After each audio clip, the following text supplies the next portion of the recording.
Hi everybody, I'm Brian Sweet, bringing you a quick video review of the OnePlus One for Live Tech Australia.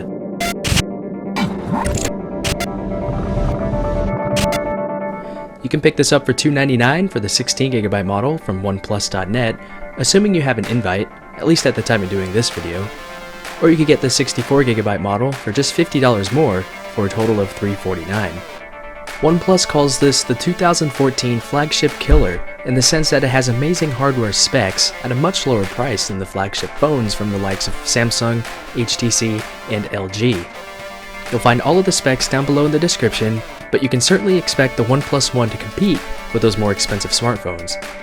The design is stunningly simple. You have a large slab of glass on the front, a power button on the right, a volume rocker and a micro SIM tray on the left, a 3.5mm headset jack at the top, dual stereo speakers at the bottom, as well as a micro USB 2 port.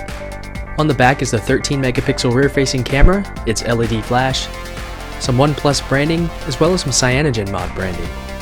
The 64GB sandstone black model that I have has a unique texture to the back that's somewhat hard to explain, though I would explain it as being sort of a semi-rough yet smooth sandpaper feel to it, if that makes any sense.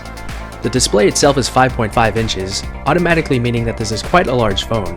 For me, I did find it a bit difficult to use comfortably with one hand, and if I were to use this as my personal device, I would actually go ahead and put a case on this to help with the grip level a little bit, and because the overall size of the phone will make it easier to drop on the ground accidentally, of course. One thing to note is that the micro SIM tray on the left side can actually be inserted both ways, but it can only be utilized in one way. It took me a while to find out, but once I did notice that the SIM tray wasn't sitting flush with the rest of the side of the phone, I flipped it around, restarted the phone, and my micro SIM card was finally registered with the phone.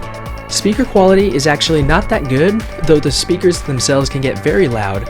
For long periods of listening, I would definitely recommend speakers or headphones, but if you're using casual music or speakerphone calls, I think you'll be fine. The display is one of the best parts about the OnePlus One. The pixel density is still high given the large display, so text looks crisp and images look very good. Color accuracy is just fine, and so are viewing angles. In terms of software, the phone runs CyanogenMod 11S, based off of Android 4.4.2. This gives you mostly a stock experience that you'll probably find enjoyable, and because of the software, you don't get any carrier bloatware pre-installed. If there are any apps that you'd like to get rid of, you can hide them or disable them altogether, which I did. Performance is very good, which you would come to expect from a phone with this impressive of a spec sheet. Apps loaded quickly and games performed very well. You also get 3 different performance modes to choose from, including battery saver, balanced, and performance.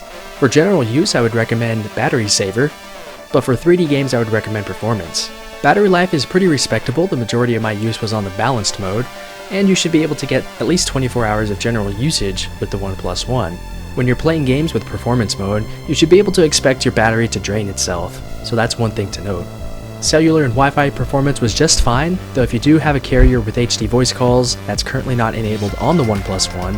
Wi-Fi performance was just fine, although I noticed that with my 5 GHz Wi-Fi network at home, it would often disconnect at longer distances, while my other devices, such as an iPhone 5S and some Windows-based laptops, would stay connected and can use the network just fine. I imagine a software update could help fix this. Camera quality is pretty good, but I wouldn't really put this up there with the flagship phones from other companies, but it should get the job done. On many of the photos, I noticed that colors were just a little bit undersaturated or warm in terms of tone.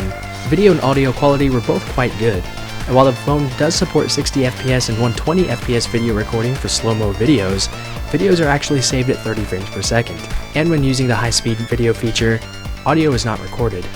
Also to note, the phone does record 4K video at 24 FPS or 30 FPS. In conclusion, if you happen to have $299 to $349 to spend on an unsubsidized smartphone, the OnePlus One is easily your best option. It has unheard of specs for the price and a very clean software experience. At this time, it's still in an early adopter stage, meaning that some software updates should help make things better, but if you can manage to get an invite to purchase one, you'll probably have a blast with it.